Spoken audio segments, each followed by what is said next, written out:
In a dark room now because it's appropriate for what I'm about to say.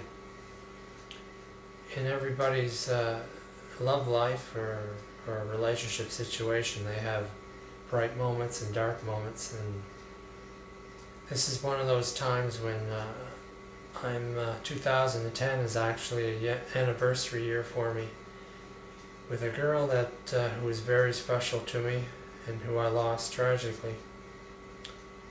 So 2010 has become a very difficult year. I was hoping actually that I would never experience it or ever see it come. But it's here.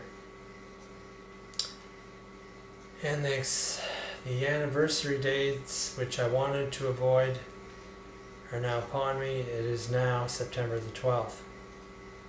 And on September the 12th, I had met this girl. Well, I had met this girl previously, but it was on September the 12th when we both realized, you know what, there's nothing in our way anymore from keeping us from getting together. So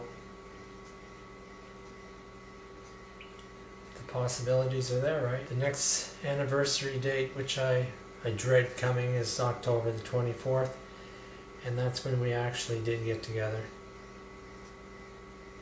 That is going to be a very, very hard day to deal with, October the 24th, 2010. And the next date is the most heartbreaking one of all, will be November the 8th. But as I said, you know, it's one of those anniversary years, and eventually it's coming. I dreaded these days, but, you know, because when your anniversary comes up of an important event in your life, you reflect on what happened on that day, and you know, it's just like it happened yesterday, and I remember everything she said and everything she did and everything I did that day, and so it's a somewhat black period for me right now.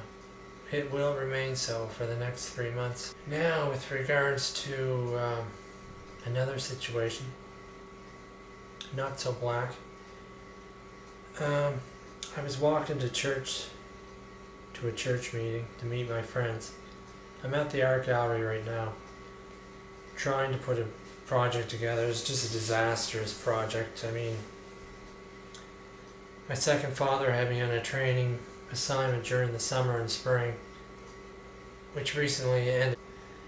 As I said, my second father had me on a training session for summer and spring, which used up a lot of time and interfered with just about everything I was doing. But I had asked him many years ago to teach me certain things and skills. To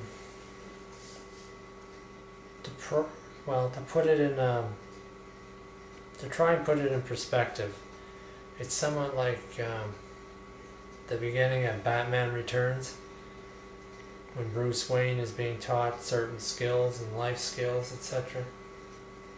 I don't know how else to put it. He's somewhat like a Zen master, but not really. Well, yeah, kind of, but a lot more powerful than that. I don't know how to put it to you or how to describe him. But I had made a promise that if he taught me certain things, certain ways of life, that I would, you know, when training sessions come up, I would be there. And one of the things he taught me was, you make a promise, you keep it forever. You make a commitment, you keep it. He's also the one who taught me about unconditional love and how to practice it, and you know, how to commit yourself to it. It's extremely difficult to do, but not impossible. The reason why you can't keep unconditional love is because you have to deal with ego. And if you have an ego, even just a little bit of ego, the first person that comes along and touches that ego, you're going to be angry at them or sour about it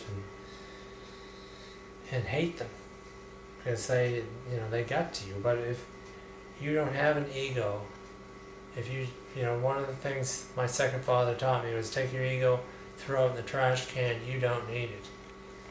So therefore, if someone insults you or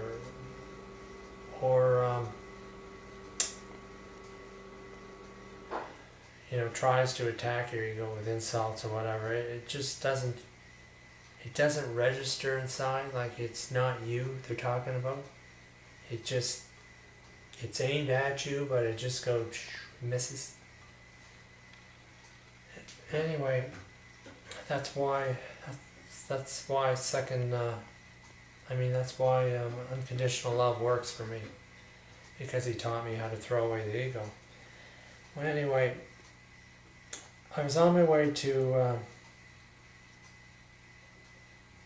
a church services. There was a gathering of friends,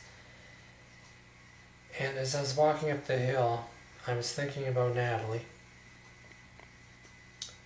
and I actually love this girl very much, and I realized that but she's got this like a easy to upset girl. And I was thinking to myself, how can you form a relationship with her if she's always off on this hurt, and she's very deep inside of her. And as I'm saying this, as God Almighty is my witness, directly in front of me, there appeared this huge freaking rainbow, because it was raining, right? And it was straight across the sky from bottom to bottom. And I thought for the longest time, as I was riding home on the bus afterwards from meeting with my friends, I didn't take a picture of it. It was raining. If I had taken the camera out and tried to film that would have been it for the camera. None of my equipment is waterproof yet. And I was thinking, should I even mention this? Because I don't have any photograph of it. I didn't film it. Should I even mention it at all? Because it would be like the third rainbow story. And, should I even talk about Natalie? Or even mention her? And then it happened again. The rainbow appeared, but this time it was in the sky, but at this time it was just a fraction of one of the legs. And the thing is that every time something like this happens, these are just coincidences. And it's like the numbers, my favorite number being 22, 11 being the number of girlfriend, 3 being the number of strength, 9 is the number of journey, life's journey, 8 being the Chinese number of good luck, 7 being the number of God, that sort of thing. These are just coincidences that they're fun to watch happen, but don't take them seriously, because they are, if you're going to plan a relationship or get involved in a relationship, use this. Don't use numerology or tarot cards or any of these type of coincidences that occur. But as I said before, if something like this happens, if coincidences come up, or if these freaky incidents come up, I'm going to put them in the show, because they're kind of like adding spice to the stew. They're flavorful. So that's why I decided, I'm going to mention it anyway, because it is related to the show, although I'm not taking it to specifically mean anything. It's just if it comes up, I'll present it. But I don't base any of my planning upon these sort of things. But I just thought it was really bizarre, that happens just as I'm thinking about her. A footnote to the story about the rainbow.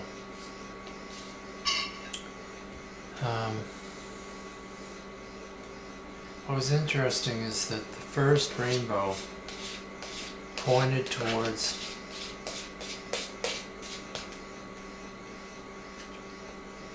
Australia, which is the last continent and the last country on my journey. My second encounter with the rainbow pointed specifically to the southeastern end of Australia, Tasmanian Island, which is off the coast of Melbourne. And Melbourne happens to be the city that I will move to.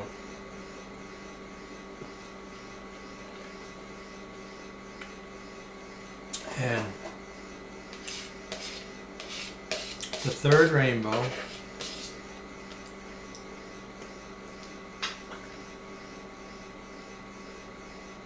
occurred specifically when I was thinking about her. But the thing is, yeah, I do believe in fate and destiny having a hand in who I eventually end up with. I believe there is only one girl. I can't explain it any other way. How could I have been with so many girls and nothing ever worked out? There is one girl, and I do believe in fate and destiny. But it's kind of like freaky coincidences, right? But the thing about Melbourne is Natalie doesn't live in Melbourne. So even though the rainbow appeared, while I was thinking about her, she doesn't live in Melbourne. She lives way up to the farther north. Or I should say, yeah, north, speaking about the earth. So, I don't know, man. Maybe it's a relative. Maybe this girl is actually a relation to her, a cousin or something. And that I never thought of before.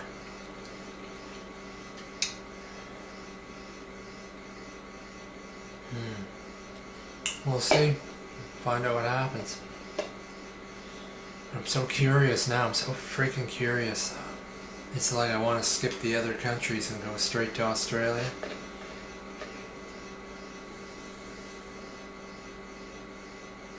And I just might do that. I'm not sure. I'm just assuming that you guys have watched Pinocchio before. And you know what Jiminy Cricket is? Or Jimmy Cricket? Well, that's what I got here. Under this glass bottle, there's a cricket.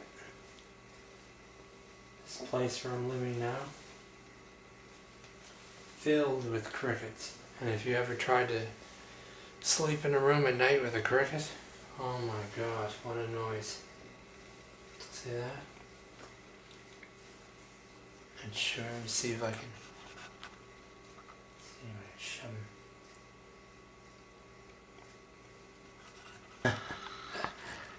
There we go, that's better. Isn't that huge? A beautiful, beautiful animal. Anyway, so I'm going to talk about, oh yeah, what happened to, what's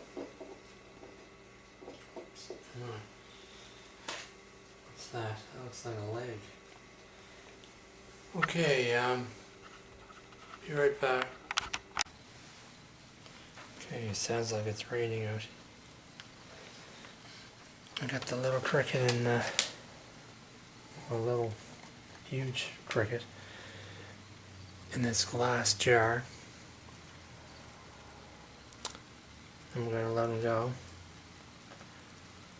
It's raining outside. Okay, the first comment question sent in by John Mayer wants to know if I ever slept with any Asian women. Interesting enough,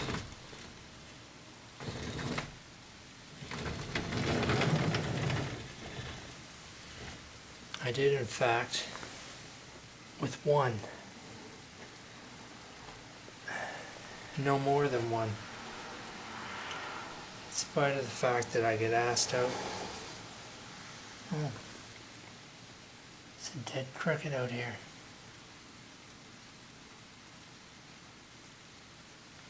There's a lot of dead insects out here. Let's go and have a look.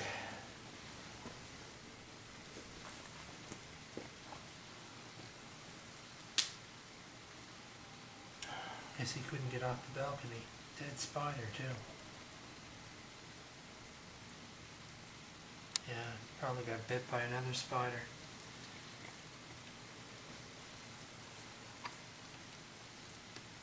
The reason why is because it's my personal policy that if I'm going to have sex, it's going to be with somebody that I'm going to stay with. I'm going to have to flick this guy into the grass because apparently they're scared to jump off the balcony, and they will stay here till they starve to death. I've already thrown out one, or I should say a bunch of them. There, it's gone. Oh, the spiders out here. God, they're huge. The fact is that I would only have sex with somebody if it's permanent, a permanent relationship, if I know it's going to be forever.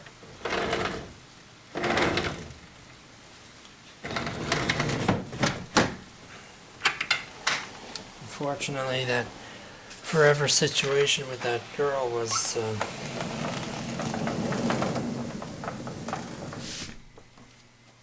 ended in tragedy.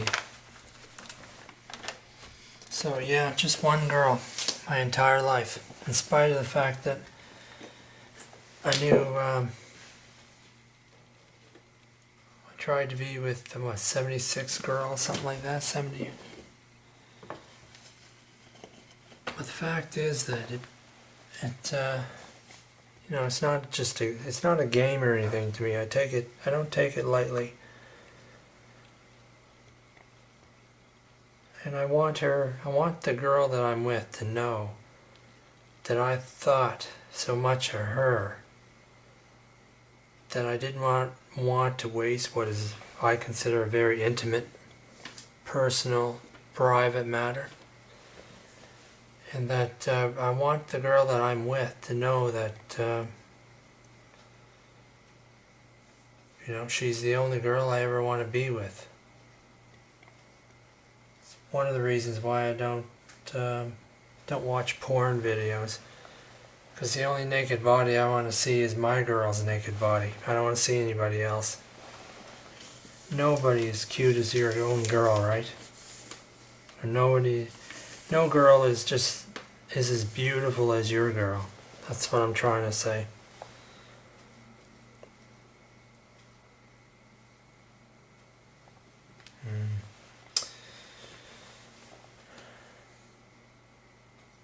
Plus, it's a way to show that the girls that I date, that I'm not just doing that to get something from them, that I really do want to have a relationship with them. And I will not treat them like whores. Now, second question, that was by question sent in by John Mayer. It was a comment. Another one is Claatu, Claatu, and he was hoping that I'd switch to high definition cameras. Right now I use that HD camera, or HDD I should say, high disk drive, or hard disk drive, which is a computer camera. That is the main camera, and the other camera is that, it's a VHS camera anyway. It takes little tiny tapes. Can't remember the name right now. MV maybe? Movie video. But it's a little camera that takes tiny little tapes. It's not meant for the computer. These cameras were designed for your television set and to be transferred to home video. I would imagine eventually these cameras may disappear, I'm pretty sure.